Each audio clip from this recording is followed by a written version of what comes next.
Brazil and Argentina, two of the greatest football nations in history. But even the giants stumble. In their latest World Cup qualifiers, both teams faced unexpected and shocking defeats. What went wrong for these football legends? Is this a sign of cracks appearing in their dominance, or just a bump in the road? Today, we'll dive deep into these historic upsets, uncover the key moments, and explore what's next for these football giants. The world is watching, and so are we. Brazil and Argentina, two of the most iconic football nations, suffered shocking defeats in their latest World Cup qualifying matches.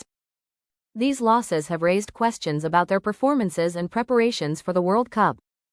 What went wrong for these giants of football?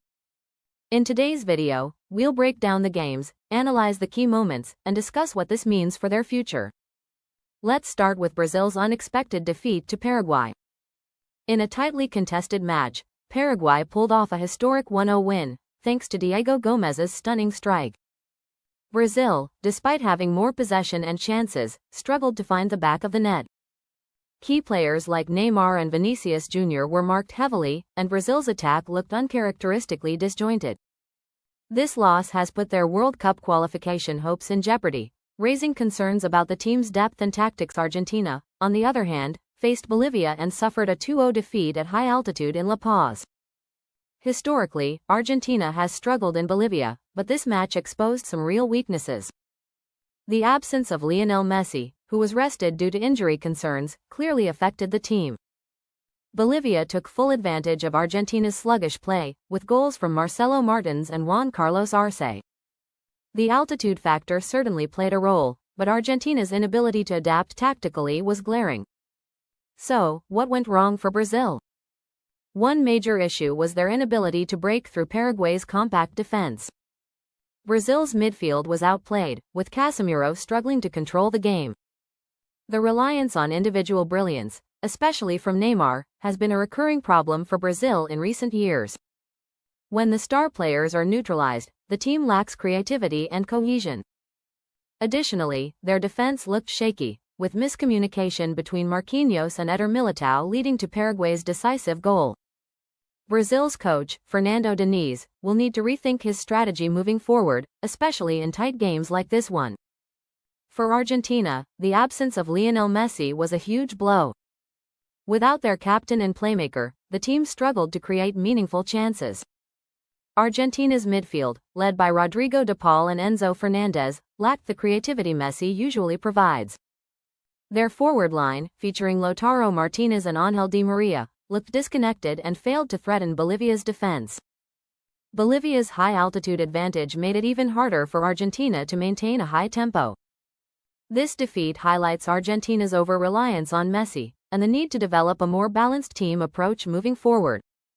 These defeats have major implications for both Brazil and Argentina in their World Cup qualifying campaigns.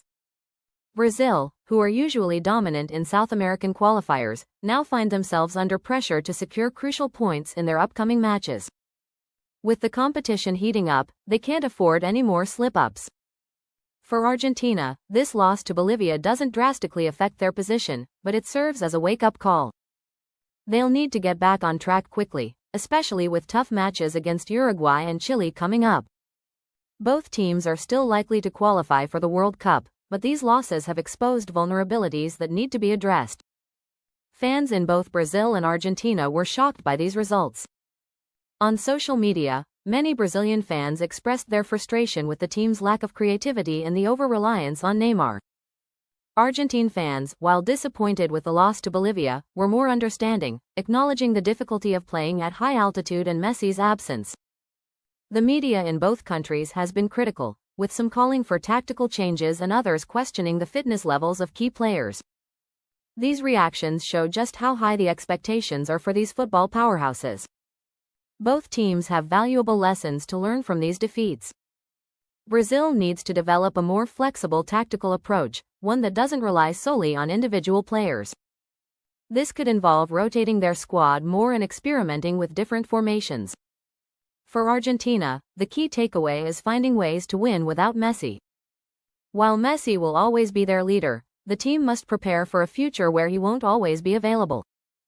The road to the World Cup is long, and these early setbacks could ultimately help both teams strengthen their squads and resolve any tactical issues.